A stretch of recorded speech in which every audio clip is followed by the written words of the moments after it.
చంద్రబాబు నాయుడు గారు 200 రోజులు రాజధాని ఉద్యమం పూర్తయింది. 200 దేశాల్లో జరుగుతూ ఉంది ఉద్యమం అని చెప్పి ఈరోజు మాట్లాడుతూ ఎక్కడో హైదరాబాద్లో ఉండి మాట్లాడటం నిజంగా సమంజసమే. ఎంతమంది ఈ ఉద్యమం చేస్తున్నారు? 200 రోజులు. కనీసం 200 కుటుంబాలు చేస్తున్నాయా? లేదు. 200 దేశాల్లో ఎవరు చేస్తున్నారు ఈ ఉద్యమం? కేవలం తెలుగుదేశం పార్టీ, కేవలం సామాజిక వర్గం అని చేస్తున్నారు తప్ప ఎక్కడ కూడా ప్రజలు ఈరోజు స్పందన లేక రాజధాని ఉద్యమం ఈరోజు నీరు గార్చే పరిస్థితి. ఒక్కసారి గమనిస్తే ఈరోజు 1,00,000 కోట్ల రూపాయలు ఒక్క ప్రాంతానికే ఖర్చు పెట్టి ఉంటే ఈరోజు జగన్మోహన్ రెడ్డి గారి ప్రభుత్వం ఇన్ని సంక్షేమ పథకాలు చేపట్టగలిగేదా? 1,00,000 కోట్లు ఖర్చు పెట్టి ఒక ప్రాంతాన్ని అభివృద్ధి చేయడం న్యాయమా? లేదా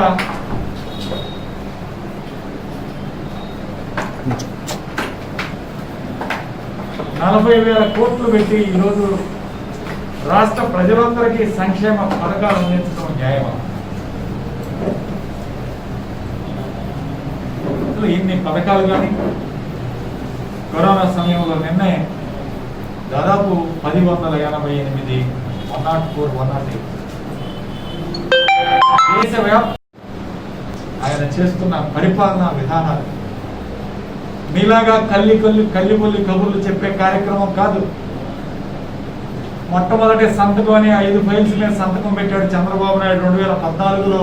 ఏదో రాజశేఖర రెడ్డి గారు 2004 2009లో సంతకాలు పెట్టినట్టు పెట్టి నేను కూడా మారాను అని చెప్పుకోవడానికి 2014లో అధికారంలో రాగానే 5 సంతకాలు చేపట్టారు. ఏవైనా ఈ 5 సంతకాలు ఇంతవరకు పూర్తి చేశారా? మీతో 2019లో చివరి 3 నెలల్లో ఎన్నికలు వస్తాయంటే అప్పుడు గుర్తొస్తారు చంద్రబాబు నాయుడు. అప్పుడు దాకా డబ్బులు ఖర్చు పెడుతూ వృధాగా ఖర్చు పెడుతూ ఈ రాష్ట్రంలో పరిపాలన కేవలం తెలుగుదేశం పార్టీ నాయకులకి కేడర్కి మాత్రమే అందే విధంగా చేయటం ఎంతవరకు సబబు? ఈరోజు నువ్వు అమరావతి రాజధాని అనుకున్నావు, ఎన్ని వేల కోట్లు ఖర్చు పెట్టావు 5 సంవత్సరాల కాలంలో? అక్కడ కేవలం 5,000 కోట్లు ఖర్చు పెట్టి డిజైన్ల మీద డిజైన్లు, ప్లాన్ల మీద ప్లాన్లు చేస్తూ ఒక రియల్ ఎస్టేట్ వ్యాపారం చేశాడు అమరావతి. సింగపూర్ కంపెనీని పిలిపించి, అది కూడా ప్రైవేట్ కంపెనీ, ఇది నాట్ గవర్నమెంట్ డీల్ కాదు, ఒక ప్రైవేట్ కంపెనీ పిలిపించి దాంతో ఒప్పందం చేసుకొని వాళ్ళేమి డబ్బులు పెట్టకుండా మన ప్రభుత్వం భూమి ఇచ్చి ఇప్పుడేమో అక్కడ 8,000 ఎకరాలు మనకు మిగిలింది, దాన్ని అమ్మితే చాలు రాజధాని కట్టచ్చు. నిజంగా ఒక ప్రభుత్వం వ్యాపారం చేయొచ్చా? ప్రజల పొలాలతో ప్రజల ఆస్తులతో ఒక ప్రభుత్వం అనే గవర్నమెంట్ వ్యాపారం చేయటం సమంజసమైన? ఎలా చంద్రబాబు నాయుడు పరిపాలన చేసి ఇవాళ ఎక్కడున్నాం? నేను ఒక్కడే అడుగుతున్నాను. ఇన్ని మాటలు చెప్తా ఉన్నాడు కదా, ఇన్ని ప్రతిపక్షంగా ఈరోజు ఇన్ని విమర్శలు చేస్తున్నాడు ప్రభుత్వం మీద, అసలు ఎక్కడ ఉన్నాం? హైదరాబాద్లో జూమ్ మీటింగ్, పార్టీ నాయకులతోటి విమర్శలు చేయాలంటే జూమ్లో, లేకపోతే ఇంటర్నెట్ ద్వారా, సోషల్ మీడియా ద్వారా. ఎందుకు నువ్వు ఈరోజు ఆంధ్రప్రదేశ్ రాష్ట్రానికి రావట్లేదు? ఇంత కష్టకాలంలో, కరోనా కష్టకాలంలో ప్రజలు ఇంత ఇబ్బందులు పడుతూ ఉంటే ఏం చేస్తున్నాం? మహానాడు కోసం 2 రోజులు వచ్చాడు, వచ్చి మళ్ళీ తిరిగి హైదరాబాద్ వెళ్ళాడు. అచ్చెన్నాయుడిని పలకరీయడానికి వచ్చాడు ఆంధ్రప్రదేశ్ రాష్ట్రానికి. మరి విశాఖపట్నం ఎందుకు వెళ్ళలేదు? విశాఖపట్నంలో ఎల్జీ పాలిమర్స్ గ్యాస్ లీక్ అయితే ఇంతవరకు ఎందుకు వెళ్ళలేకపోయాము? అంటే ఈయనకి ప్రజలు మీద ఏమాత్రం ప్రేమ అభిమానాలు, కేవలం ఆయన పార్టీ నాయకుల్ని కాపాడుకోవాలా, లేకపోతే ఆయన కార్యకర్తలతో మాట్లాడాలి. ప్రజలు ఏమైపోతే నాకే. విశాఖపట్నం వెళ్తానని చెప్పి పర్మిషన్ లెటర్లు రాసి అక్కడి నుంచి మహానాడుకి ఇక్కడికి వచ్చి ఇక్కడి నుంచి తిరిగి మళ్ళీ హైదరాబాద్ వచ్చారు. చంద్రబాబు నాయుడు సరే వయసు పెద్దదైంది, కరోనా వస్తే ఇబ్బంది పడతాడు అనుకోవచ్చు. నీ కొడుకు లోకేష్ కుర్రోడేగా, ఇంతవరకు విశాఖపట్నం వెళ్ళాడా? అనంతపూర్ జేసీ దివాకర్ రెడ్డి దగ్గరికి వెళ్తాడు కేసు పెడితే, లేకపోతే అచ్చెన్నాయుడు గుంటూరులో ఉంటే వస్తాడు. ఇంకా రేపే మాకు కొల్లు రవీంద్రనాథ్ పలకనీయడానికి వెళ్ళవచ్చు. ఇంతవరకు విశాఖపట్నం ఎందుకు వెళ్ళలేకపోయాడు? ఎల్జీ పాలిమర్స్ లో ఆహో అది ఇది అని చెప్పి విమర్శలు చేశారు కదా, ఇంతవరకు కనీసం లోకేష్ వెళ్ళి పరామర్శించారా? ఇంతవరకు పరామర్శించలేదు. ఏమిటి వీళ్ళకు ప్రజల మీద ఉన్న ప్రేమ? ఏమిటి? ఏమి మాట్లాడలేక ఏదో ఒక అబద్ధాలు వేయటం తప్ప ప్రభుత్వం మీద ఎటువంటి ఇది లేదు. ఎస్, ఇవాళ రాజధానికి మీరు అన్నట్టు 1,00,000 కోట్లు ఖర్చు పెడితే ఇవాళ పాఠశాలల అభివృద్ధి జగన్మోహన్ రెడ్డి గారు ఒక మహత్తర కార్యక్రమం తీసుకొచ్చాడు. నాడు నేడు వాళ్ళ స్కూల్స్ చూస్తే ప్రభుత్వ స్కూల్స్ ప్రైవేట్ స్కూల్స్కి ఏమాత్రం కూడా ఏ విషయంలో కూడా తగ్గకుండా మీ స్టాండర్డ్స్ మెయింటైన్ చేయాలి, క్వాలిటీలో కానీ. అదేవిధంగా ఇంగ్లీష్ మీడియం పెడతానంటే కోర్టులో కేసు వేధిస్తారు. ఈ విధంగా జగన్మోహన్ రెడ్డి గారు ఎంత అద్భుతమైన పరిపాలన. నేను అనుకోవడం నిజంగా రాష్ట్ర చరిత్రలో మొట్టమొదటి సంవత్సరంలోనే 80% హామీలు నెరవేర్చిన, ఎన్నికల మేనిఫెస్టోలో ఉన్న హామీలు నెరవేర్చిన ఏకైక ముఖ్యమంత్రి జగన్మోహన్ రెడ్డి. మీరు గమనిస్తే వారానికి 2 పథకాలు రెండు పథకాలు వస్తున్నాయి వారానికి. అసలు ఆ పథకాలు వచ్చే లోపల కొత్త పథకాలు అయిపోయే లోపల ఇంత ఇదిగా ఆయన పరిపాలన అందిస్తున్నారు నిజంగా. అలానే ఇవాళ 104, 108 సేవలు వాళ్ళు అత్యంత ఆధునీకరణతో, మోడరైజేషన్తో 1088 వెహికల్స్ ప్రతి మండలానికి, ఒక 104, ఒక 108, ప్రతి మున్సిపాలిటీకి ఒక 108. అంటే మున్సిపాలిటీలో 104 ఉండవు, only 108 urban health centres manage చేసుకుంటారు. చేస్తూ ఏదైతే రాజశేఖర రెడ్డి గారు చేపట్టిన ఈ మహత్తర కార్యక్రమాన్ని కుయి కుయి కుయి అనే శబ్దంతో ఈరోజు మళ్ళీ తిరిగి ఆ రోజులు గుర్తు రావాలి ప్రజలకి. ఇలాంటి కరోనా కష్టకాలంలో ఇవాళ అమెరికా కానీ ఇతర దేశాల్లో కరోనా వస్తే కేసులు ఎక్కువైతే ఇళ్ళ దగ్గరే మీరు ట్రీట్మెంట్ చేసుకోండి. మీకు ఏదైనా ఆయాసం కానీ జ్వరం వస్తేనే హాస్పిటల్కి రండి అని చెప్తూ ఉన్నాం. మనకు కూడా కరోనా కేసులు పెరిగే అవకాశం ఉంది. అందువల్ల ఇలాంటి సమయంలో ఈరోజు 104, 108 ప్రతి గ్రామంలో 104 వెళ్ళి స్క్రీనింగ్ చేయడం జరుగుతుంది, చేస్తారు. అందుబాటులో ఉంటాయి. ప్రతి మండలానికి ఒక వెహికల్ అందుబాటులో ఉంటుంది. ఖచ్చితంగా వీటి సేవలు ఇప్పుడు అవసరం. దీన్ని చూసి ఈరోజు కర్ణాటక ప్రభుత్వం కానీ, తమిళనాడు ప్రభుత్వం కానీ, ఇతర రాష్ట్రాల ప్రభుత్వాలు కూడా ఈరోజు ఇలాంటి పని మనం ఎందుకు చేయలేకపోయాం అనే ఒక బాధపడుతూ ఉంటే ఈరోజు చంద్రబాబు నాయుడు దీని మీద కూడా విమర్శలు చేస్తున్నారు. 307 కోట్లు స్కామర్. ఆ పట్టాభి ఉన్నాడు, మీరు చూస్తూ ఉంటారు, మీడియా చర్చలు కూడా వస్తుంటాడు.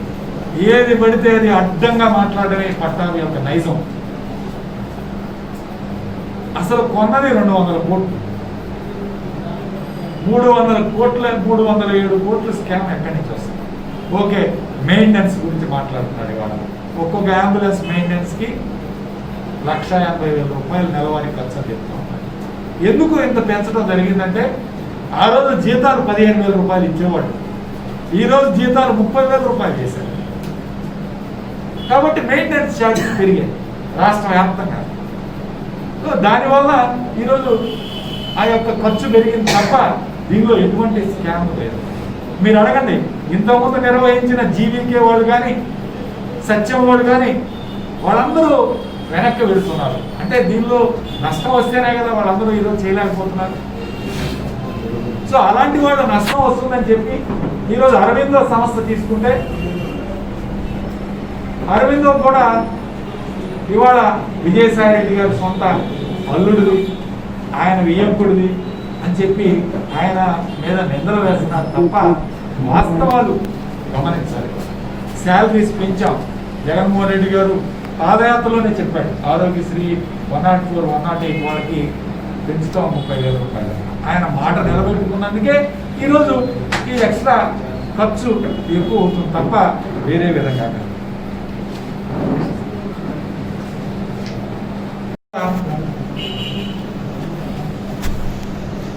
నిజంగా రాష్ట్ర చరిత్రలో 30 లక్షల మందికి ఒకేసారి జూలై 8వ తారీఖు రాజశేఖర రెడ్డి గారి జన్మదిన సందర్భంగా, జయంతి సందర్భంగా ఈ యొక్క ఇళ్ల స్థలాల పంపిణీ కార్యక్రమం జరగడం అనేది ఈ రాష్ట్ర చరిత్రలో ఎంత పెద్ద ఎత్తున ఎప్పుడు కూడా జరగలేదు. తెలుగుదేశం ఎన్టీ రామారావు గారి హయాంలో, తర్వాత రాజశేఖర రెడ్డి గారి హయాంలో ఈ రాష్ట్ర చరిత్రలో 2 సార్లు ఇళ్ల స్థలాల పంపిణీ కార్యక్రమం జరిగింది. కానీ అవి కూడా చాలా చిన్న స్థాయిలో జరిగింది.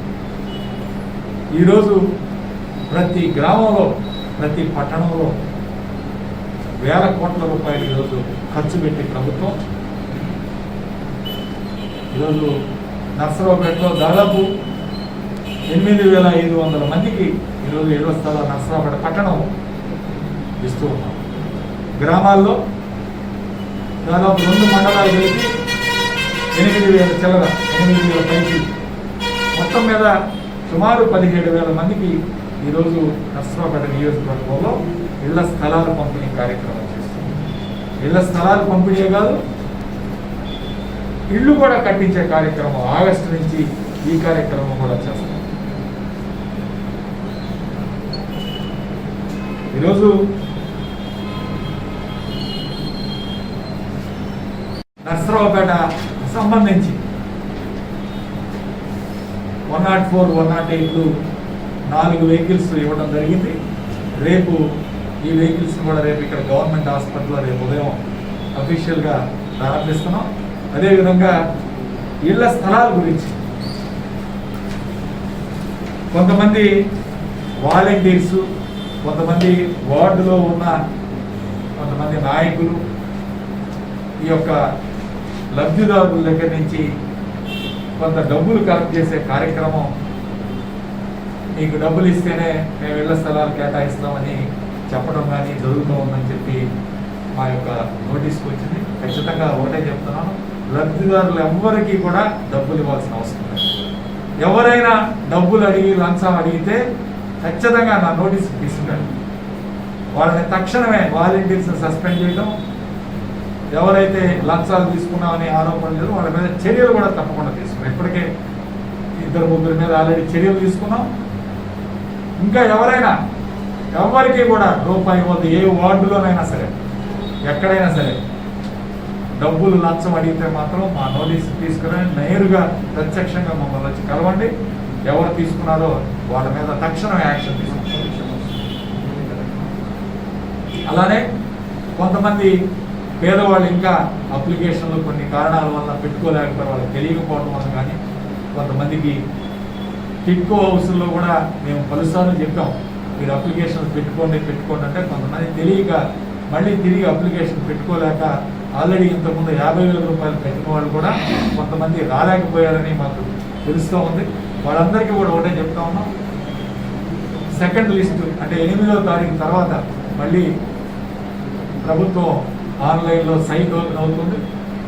అప్పుడు ఎవరైతే ఇళ్ల స్థలాలు లేని వాళ్ళు ఉన్నారో వాళ్ళు కూడా అప్లై చేసుకోండి. ఖచ్చితంగా వాళ్ళకు కూడా మళ్ళీ సెకండ్ ఫేజ్లో ఇది కంటిన్యూస్ ప్రోగ్రామ్ 90 రోజుల్లో మళ్ళీ వాళ్ళకి ఇళ్ల స్థలాలు ఇచ్చే కార్యక్రమం కూడా చేస్తాం.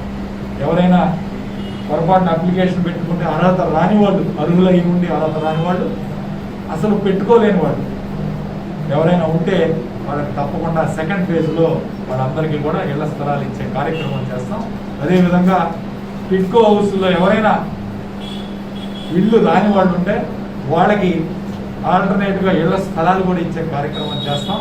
ఇళ్ళ ఏదైతే కొత్త స్థలాలు ఉన్నాయో ఇళ్ల స్థలాలు ఇచ్చి అక్కడ ఇల్లు కట్టించే కార్యక్రమం చేసి ఆ 50,000 రూపాయల డబ్బులు మీకు వెనక్కి ఇచ్చే కార్యక్రమం కూడా చేస్తాం. సో ఈ విధంగా అందరికీ న్యాయం జరుగుతుంది. ఎవరిని కూడా మేము పేదవాళ్ళని ఎవరిని కూడా నిశ్చయం చేసే పనే లేదు. ఖచ్చితంగా పేదవాళ్ళందరికీ కూడా ఇళ్ల స్థలాలు ఇవ్వాలనే ఆలోచన, అది అందరికీ కూడా వర్తింపజేస్తాం, ఖచ్చితంగా చేస్తాం. జూలై 8వ తారీఖున నర్సరావుపేట పట్టణానికి సంబంధించి ఉప్పలపాడు లింగంట దగ్గర ఎక్కడైతే ఇప్పుడు 98 ఎకరాలు సేకరించాం, 98 ఎకరాల్లో అక్కడ సుమారు 5,800 మందికి అక్కడ ఇళ్ల స్థలాలు ఇవ్వడం జరుగుతూ ఉంది. ఇక్కడ టిడ్కో హౌసెస్ దగ్గర ఏదైతే మున్సిపాలిటీ స్థలం ఉందో అక్కడ ప్లస్ మన లింగంగుంట దగ్గర మున్సిపాలిటీ స్థలం ఉంది, అక్కడ రెండు కలిపి 26 ఎకరాలు ఉంది. ఆ 26 ఎకరాల్లో దాదాపు 1,400 మందికి 1,500 మందికి అక్కడ ఇళ్ల స్థలాలు ఇస్తున్నాం. ఇది కాకుండా టిడ్కో హౌస్లు 1,500. సో ఇవన్నీ కలిపి మొత్తం 8,500 దగ్గర ఇళ్ల స్థలాలు ఇచ్చే కార్యక్రమం చేస్తాం. దయచేసి ఎవరికైనా రాకపోయినా ఈ సెకండ్ ఫేజ్లో పెట్టుకోవడానికి అవకాశం ఇస్తామో సెకండ్ ఫేజ్లో జరుగుతుంది. వాళ్ళకి 90 రోజుల్లో మళ్ళీ ఇళ్ల స్థలాలు ఇచ్చే కార్యక్రమం చేస్తాం. రెండోది, దయచేసి ఎవరైనా లంచం అడిగితే మీరు ఎటువంటి పరిస్థితుల్లో కూడా ఇవ్వద్దు. ఇచ్చి మళ్ళీ మా మీద నిందలు వేయద్దు. దయచేసి మీరు ఖచ్చితంగా ఇస్తే వాళ్ళని అడగండి, లేకపోతే మా దగ్గరకు వచ్చి కంప్లైంట్ ఇవ్వండి ఎవరికి ఇచ్చామని. వాళ్ళ మీద తక్షణమే చర్యలు తీసుకుంటాం. ఎవరికి కూడా రూపాయి ఇవ్వాల్సిన అవసరం లేదు. మా పేరు చెప్పి ఎవరైనా కలెక్ట్ చేసినా అది తప్పు, దాన్ని ఖండిస్తున్నాం తీవ్రంగా. అలాంటి సంఘటనలు ఏమైనా ఉంటే మా దృష్టికి